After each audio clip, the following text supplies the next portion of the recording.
Solar panel series connection. यहाँ पर हमने 3 सोलर पैनल लिया है और यहाँ पर हर सोलर पैनल का जो रेटिंग है वो 12 वोल्ट 5 एम्पियर है। अब इस सोलर पैनल को हम सीरीज में कैसे कनेक्ट करते हैं? इस सोलर पैनल की निगेटिव को हम इस सोलर पैनल की हम पॉजिटिव से हम कनेक्ट कर देते हैं। इसी तरह से हम इस सोलर पैनल के निगेटिव को इस सोलर पैनल के पॉजिटिव टर्मिनल से हम कनेक्ट कर देते हैं। यानी हम इस तरह से हम सोलर पैनल को हम सीरीज में कनेक्ट करते हैं। ये जो हमारे जो फ्री टर्मिनल्स जो होते हैं ये हमारा सोलर पैनल का पॉजिटिव आउटपुट टर्मिनल होते हैं और यह हमारा सोलर पैनल का निगेटिव आउटपुट टर्मिनल होता है।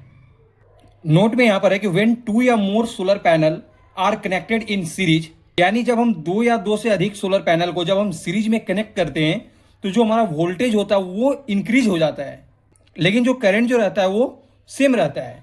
अगर हम इस सोलर पैनल का अगर हम वोल्टेज निकालते हैं जब इसे हम सीरीज में कनेक्ट कर देते हैं तो क्या होगा कि V1 plus V2 plus V3, यानी पर सोलर का वोल्टेज कितनी था हमारा 12 वोल्ट, तो 12 प्लस 12 प्लस 12 यानी कितना हो जाएगा 36 वोल्ट।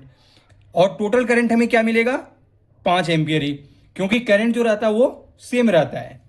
यानी हम ये कह सकते हैं कि जब हम सोलर पैनल को सीरीज में कनेक्ट करते हैं तो जो वोल्टेज होता है वो ऐड हो जाता है और जो करंट जो होता है वो हमारा कांस्टेंट रहता है।